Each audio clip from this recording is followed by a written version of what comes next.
नारायण नारायण नारायण नारायण। श्रीमद् भागवत नवम स्कंद अथ चतुर्थोध्याय चौथा अध्याय नाभाग और अम्बरीश की कथा। श्री सुखदेव जी कहते हैं, परीक्षित, मनुपुत्र नभग का पुत्र था नाभाग। जब वह दीर्घ काल तक ब्रह्मचर्य का पालन करके लौटा, तब बड़े भाइयों ने अपने से छोटे किंतु विद्वान भाई को हिस्से में केवल पिता को ही दिया। संपत्ति तो उन्होंने पहले ही आपस में बांट ली थी। उसने अपने भाइयों से पूछा, भाइयों, आप लोगों ने मुझे हिस्से में क्या दिया है? तब उन्होंने उत्तर दिया कि हम तुम्हारे हिस्से में पिताजी को ही तुम्हें देते हैं। क्या? उसने अपने पिता से आकर कहा, पिताजी, मेरे बड़े भाइयों ने हिस्से में मेरे लिए आपको ही दिया है। पिता ने कहा, बेटा, तुम उनकी बात न मानो। देखो, ये बड़े बड़े बुद्धिमान आंगीरस गोत्र के ब्राह्मण इस समय एक बहुत बड़ा यज्ञ कर रहे हैं, परंतु मेरे विद्वान पुत्र वे प्रत्येक छठे दिन अपने कर्म में भूल कर बैठते हैं। तुम उन महात्माओं के पास जाकर उन्हें वैश्वदेव संबंधी 2 सूक्त बतला दो। जब वे स्वर्ग जाने लगेंगे, तब यज्ञ से बचा हुआ अपना सारा धन तुम्हें दे देंगे। इसलिए अब तुम उन्हीं के पास चले जाओ। उसने अपने पिता के आज्ञानुसार वैसा ही किया। उन आंगीरस गोत्री ब्राह्मणों ने भी यज्ञ का बचा हुआ धन उसे दे दिया और वे स्वर्ग में चले गए। जब नाभाग उस धन को लेने लगे, तब उत्तर दिशा से एक काले रंग का पुरुष आया। उसने कहा, इस यज्ञ भूमि में जो कुछ बचा हुआ है वह सब धन मेरा है।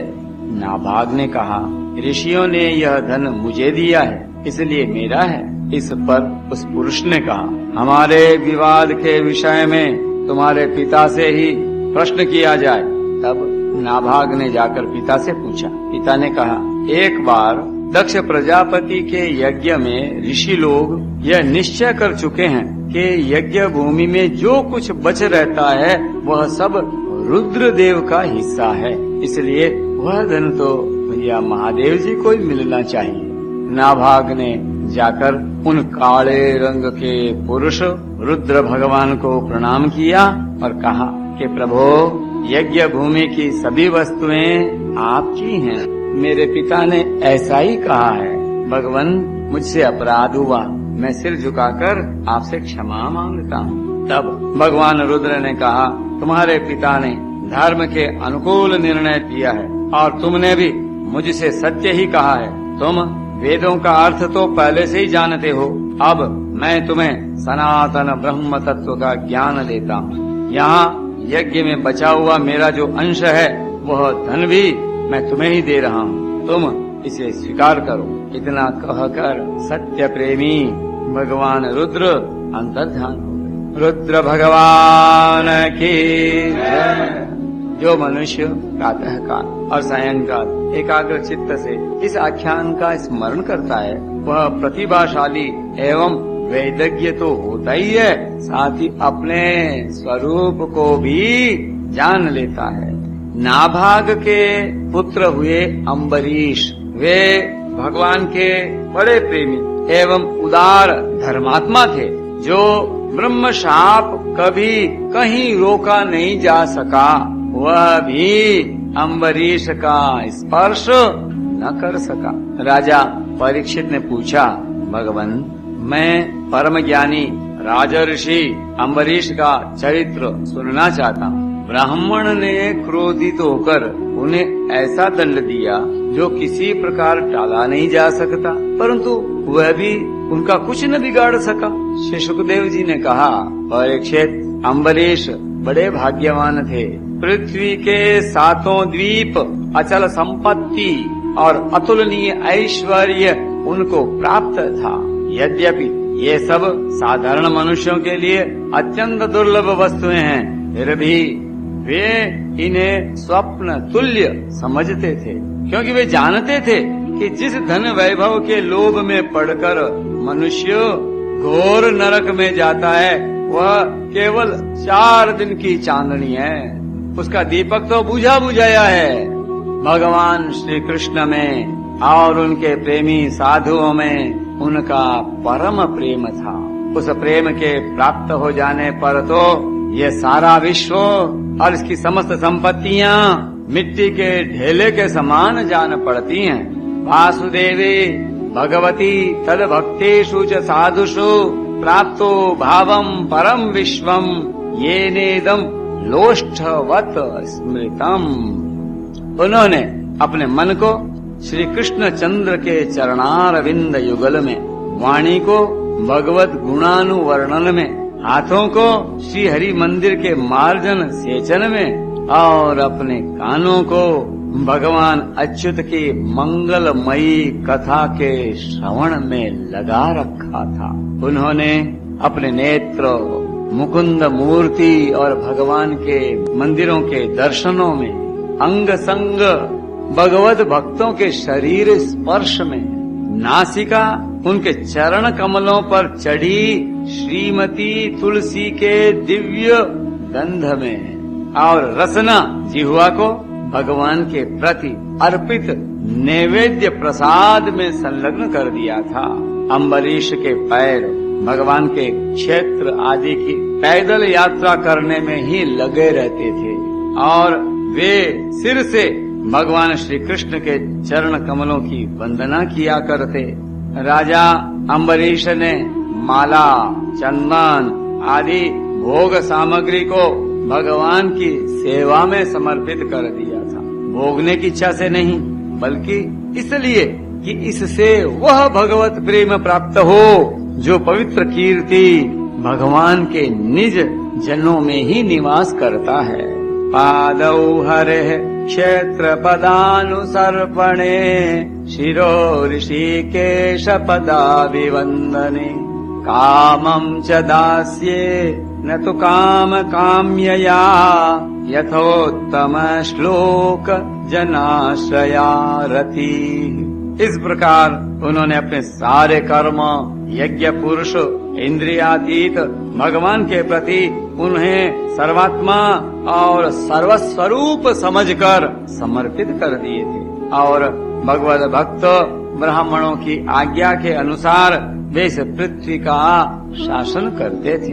उन्होंने धन्व नाम के निर्जल देश में सरस्वती नदी के प्रवाह के सामने वशिष्ठ, असित, गौतम आदि भिन्न भिन्न आचार्यों द्वारा महान ऐश्वर्य के कारण सर्वांग परिपूर्ण तथा बड़ी बड़ी दक्षिणा वाले अनेकों अश्वमेध यज्ञ करके यज्ञाधिपति भगवान की आराधना की थी।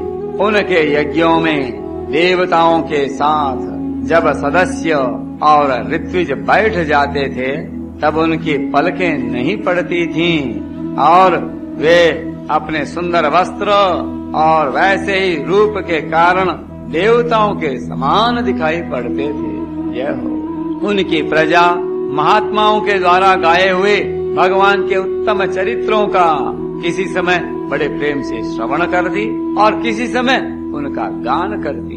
इस प्रकार उनके राज्य के मनुष्य देवताओं के अत्यंत प्यारे स्वर्ग की भी इच्छा नहीं करते। वे अपने हृदय में अनंत प्रेम का दान करने वाले श्री हरि का नित्य निरंतर दर्शन करते रहते थे। इसलिए उन लोगों को वह भोग सामग्री भी हर्षित नहीं कर पाती थी जो बड़े बड़े सिद्धों को भी दुर्लभ है। वे वस्तुएं उनके आत्मानंद के सामने अत्यंत तुच्छ और तिरस्कृत थीं। राजा अम्बरीश इस प्रकार तपस्या से युक्त भक्ति योग और प्रजा पालन रूप स्वधर्म के द्वारा भगवान को प्रसन्न करने लगे और धीरे धीरे उन्होंने सब प्रकार की आसक्तियों का परित्याग कर दिया। घर, स्त्री, पुत्र, भाई बंधु, बड़े बड़े हाथी, रथ, घोड़े एवं पैदलों की चतुरंगिणी सेना, अक्षय रत्न, आभूषण और आयुध आदि समस्त वस्तुओं तथा कभी समाप्त न होने वाले कोषों के संबंध में उनका ऐसा दृढ़ निश्चय था कि वे सब के सब असत्य हैं।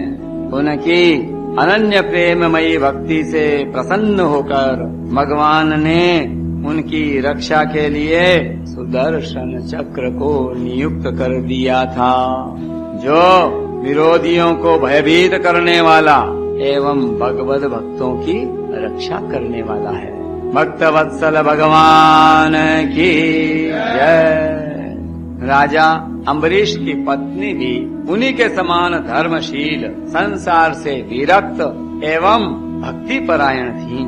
एक बार उन्होंने अपनी पत्नी के साथ भगवान श्री कृष्ण की आराधना के लिए 1 वर्ष तक 12 प्रधान एकादशी व्रत करने का नियम ग्रहण किया।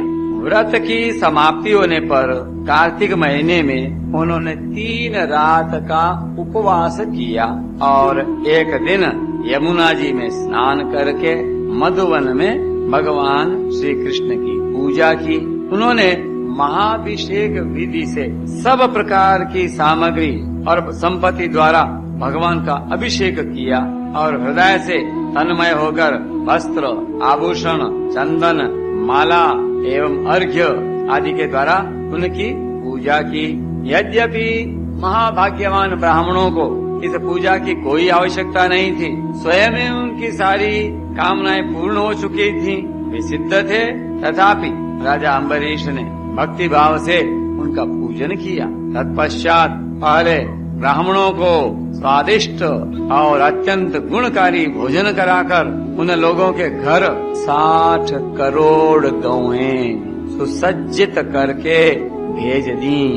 उन गौओं के सींग सुवर्ण से और खुर चांदी से मढ़े हुए थे। सुंदर सुंदर वस्त्र उन्हें ओढ़ा दिए गए थे। वे गौएं बड़ी सुशील, छोटी अवस्था की, देखने में सुंदर, बछड़े वाली और खूब दूध देने वाली थी। उनके साथ दूहने की उपयुक्त सामग्री भी उन्होंने भिजवा दी थी। जब ब्राह्मणों को सब कुछ मिल चुका, तब राजा ने उन लोगों से आज्ञा लेकर व्रत का पारणा करने की तैयारी की। उसी समय शाप और वरदान देने में समर्थ स्वयं दुर्वासा जी भी उनके यहाँ अतिथि के रूप में पधारे। हरे नमः। राजा अम्बरीश उन्हें देखते ही उठकर खड़े हो गए, आसन देकर बैठाया और विविध सामग्रियों से अतिथि के रूप में आए हुए भगवान दुर्वासा जी की पूजा की। उनके चरणों में प्रणाम करके अम्बरीश ने भोजन के लिए उन्हें प्रार्थना की। दुर्वासा जी ने अम्बरीश की प्रार्थना स्वीकार कर ली और इसके बाद आवश्यक कर्मों से निवृत्त होने के लिए वे नदी तट पर चले गए। वे ब्रह्म का ध्यान करते हुए यमुना के पवित्र जल में स्नान करने लगे। इधर द्वादशी केवल घड़ी भर शेष रह गई थी। धर्मज्ञ अम्बरीश ने धर्म संकट में पड़कर ब्राह्मणों के साथ परामर्श किया। उन्होंने कहा, ब्राह्मण देवताओं, ब्राह्मण को बिना भोजन कराए स्वयं खा लेना और द्वादशी रहते पारण न करना दोनों ही दोष हैं। इसलिए इस समय जैसा करने से मेरी भलाई हो और मुझे पाप न लगे, ऐसा काम करना चाहिए। तब ब्राह्मणों के साथ विचार करके उन्होंने कहा, ब्राह्मणों, श्रुतियों में ऐसा कहा गया है कि जल पी लेना भोजन करना भी है और नहीं भी करना है। इसलिए इस समय केवल जल से पारण किए लेता हूँ। ऐसा निश्चय करके मन ही मन भगवान का चिंतन करते हुए राजा ऋषि अम्बरीश ने जल पी लिया और परीक्षित वे केवल दुर्वासा जी के आने की बाट देखने लगे। दुर्वासा जी आवश्यक कर्मों से निवृत्त होकर यमुना तट से लौट आए। जब राजा ने आगे बढ़कर उनका अभिनंदन किया, तब उन्होंने अनुमान से ही समझ लिया कि राजा ने पारण कर लिया है। उस समय दुर्वासा जी बहुत भूखे थे, इसलिए यह जानकर कि राजा ने पारण कर लिया है, वे क्रोध से थर थर कांपने लगे। भौहों के चढ़ जाने से उनका मुंह विकट हो गया। उन्होंने हाथ जोड़कर खड़े हुए अम्बरीश से डांट कर कहा, अहो देखो तो सही, ये कितना क्रूर है। यह धन के मद में मतवाला हो रहा है। भगवान की भक्ति तो इसे छू तक नहीं गई और यह अपने को बड़ा समर्थ मानता है। आज इसने धर्म का उल्लंघन करके बड़ा अन्याय किया है। देखो, मैं इसका अतिथि होकर आया हूँ। इसने अतिथि सत्कार करने के लिए मुझे निमंत्रण भी दिया है, किंतु फिर भी मुझे खिलाए बिना ही खा लिया है। अच्छा देख, तुझे अभी इसका फल चखाता हूँ। नारायण नारायण, हरे नमः। यूं कहते कहते वे क्रोध से जल उठे। उन्होंने अपनी एक जटा उखाड़ी और उससे अम्बरीश को मार डालने के लिए एक कृत्या उत्पन्न की। वह कृत्या प्रलय काल की अग्नि के समान दहक रही थी। वह आग के समान जलती हुई हाथ में तलवार लेकर राजा अम्बरीश पर टूट पड़ी। उस समय उसके पैरों की धमक से पृथ्वी कांप रही थी, परंतु राजा अम्बरीश उसे देखकर उससे तनिक भी विचलित नहीं हुए। वे एक पग भी नहीं हटे, ज्यों के त्यों खड़े रहे। परम पुरुष परमात्मा ने अपने सेवक की रक्षा के लिए पहले से ही सुदर्शन चक्र को नियुक्त कर रखा था। जैसे आग क्रोध से घुर्राते हुए सांप को भस्म कर देती है, वैसे ही चक्र ने दुर्वासा जी की कृत्या को जलाकर राख का ढेर कर दिया। जब दुर्वासा जी ने देखा कि मेरी बनाई हुई कृत्या तो जल रही है और चक्र मेरी ओर आ रहा है, तब वे भयभीत हो अपने प्राण बचाने के लिए जी छोड़कर एकाएक भाग निकले। जैसे ऊंची ऊंची लपटों वाला दावानल सांप के पीछे दौड़ता है, वैसे ही भगवान का चक्र उनके पीछे पीछे दौड़ने लगा। जब दुर्वासा जी ने देखा कि चक्र तो मेरे पीछे लग गया है, तब सुमेरु पर्वत की गुफा में प्रवेश करने के लिए वे उसी ओर दौड़ पड़े। दुर्वासा जी दिशा, आकाश, पृथ्वी, अतल वितल आदि नीचे के लोग, समुद्र, लोकपाल और उनके द्वारा सुरक्षित लोक एवं स्वर्ग तक में गए। परंतु जहाँ जहाँ वे गए वहीं वहीं उन्होंने असह्य तेज वाले सुदर्शन चक्र को अपने पीछे लगा देखा। जब उन्हें कहीं भी कोई रक्षक न मिला, तब तो वे और भी डर गए। अपने लिए प्राण ढूंढते हुए वे देव शिरोमणि ब्रह्मा जी के पास गए और बोले, ब्रह्मा जी आप स्वयंभू हैं, भगवान के इस तेजोमय चक्र से मेरी रक्षा कीजिए। ब्रह्मा जी ने कहा, जब मेरी 2 परार की आयु समाप्त होगी और काल स्वरूप भगवान अपनी यह सृष्टि लीला समेटने लगेंगे और इस जगत को जलाना चाहेंगे, उस समय उनके भ्रूभंग मात्र से ये सारा संसार और मेरा यह लोक भी लीन हो जाएगा।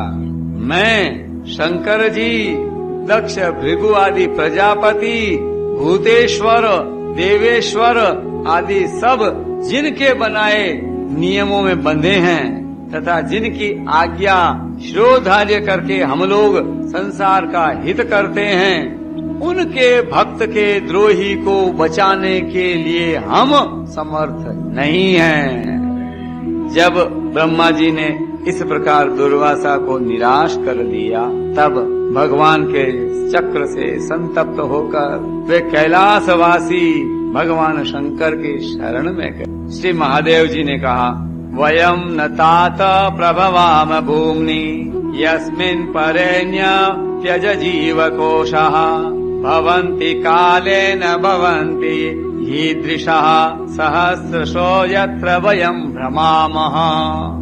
दुर्वासा जी, जिन अनंत परमेश्वर में ब्रह्मा जैसे जीव और उनके उपाधि भूत कोश इस ब्रह्मांड के समान ही अनेकों ब्रह्मांड समय पर पैदा होते हैं और समय आने पर फिर उनका पता भी नहीं चलता, जिनमें हमारे जैसे हजारों चक्कर काटते रहते हैं, उन प्रभु के संबंध में हम कुछ भी करने की सामर्थ्य नहीं रखते। मैं सनत कुमार नारद, भगवान ब्रह्मा, कपिल देव, अपांतरतम देवल, धर्म, आसुरी तथा मरीचि आदि दूसरे सर्वज्ञ सिद्धेश्वर, ये हम सभी भगवान की माया को नहीं जान सकते, क्योंकि हम उसी माया के घेरे में हैं। यह चक्र उन विश्वेश्वर का शस्त्र है, यह हम लोगों के लिए असह्य है। तुम उन्हीं की शरण में जाओ, हे भगवान ही तुम्हारा मंगल करेंगे। वहाँ से भी निराश होकर दुर्वासा भगवान के परम धाम वैकुंठ में गए। लक्ष्मीपति भगवान लक्ष्मी के साथ वही निवास करते हैं। दुर्वासा जी भगवान के चक्र की आग से जल रहे थे। वे कांपते हुए भगवान के चरणों में गिर पड़े। उन्होंने कहा, हे अच्युत, हे अनंत, आप संतों के एकमात्र वांछनीय हैं। प्रभो, विश्व के जीवनदाता, मैं अपराधी हूँ, आप मेरी रक्षा कीजिए। आपका परम प्रभाव न जानने के कारण ही मैंने आपके प्यारे भक्त का अपराध किया है। प्रभो, आप मुझे उससे बचाइए। आपके तो नाम का ही उच्चारण करने से नार की जीव भी मुक्त हो जाता है। अजानता ते परमानुभावम कृतम मयाघम भवतः प्रियाणाम विदेहि तस्यापचितिं विधातर मुच्येत यन्नाम्युदिते नारकोपि। श्री भगवान ने अब कहा, दुर्वासा जी, मैं सर्वथा भक्तों के अधीन हूँ, मुझ में तनिक भी स्वतंत्रता नहीं है। मेरे सीधे साधे सरल भक्तों ने मेरे हृदय को अपने हाथ में कर रखा है। भक्त जन मुझसे प्यार करते हैं और मैं उनसे। अहम भक्त पराधीनो य स्वतंत्र इव द्विज साधुभिर्ग्रस्त हृदयो भक्तैर भक्त जन प्रिय। भक्त वत्सल भगवान की।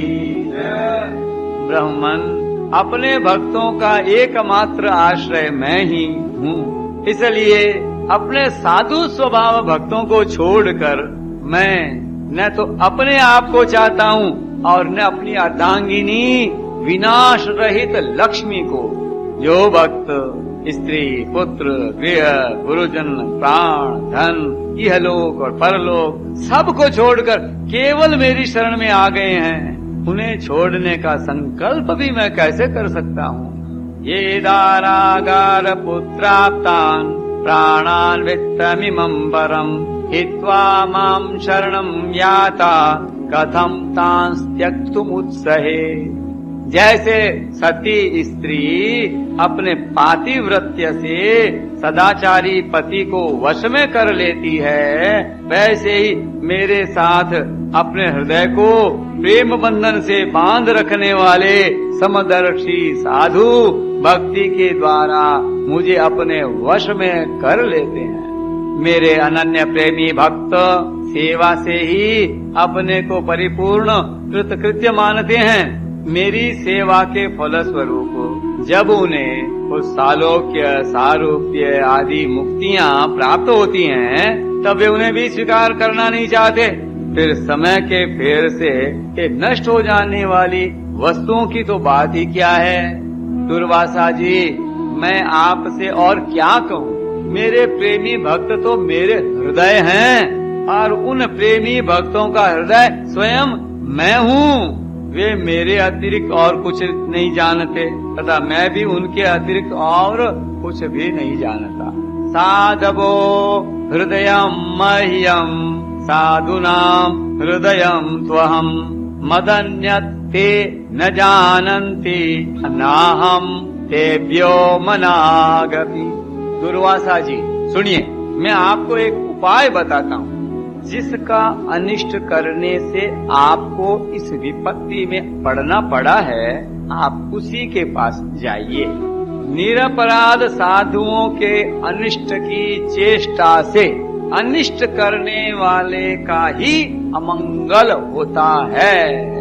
इसमें संदेह नहीं कि ब्राह्मणों के लिए तपस्या और विद्या परम कल्याण के साधन हैं, परंतु यदि ब्राह्मण उद्दंड और अन्यायी हो जाए तो वे दोनों ही उल्टा फल देने लगते हैं।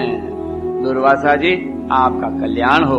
आप नाभाग नंदन परम भाग्यशाली राजा अम्बरीश के पास जाइए और उनसे क्षमा मांगिए, तब आपको शांति मिलेगी। नारायण नारायण नारायण।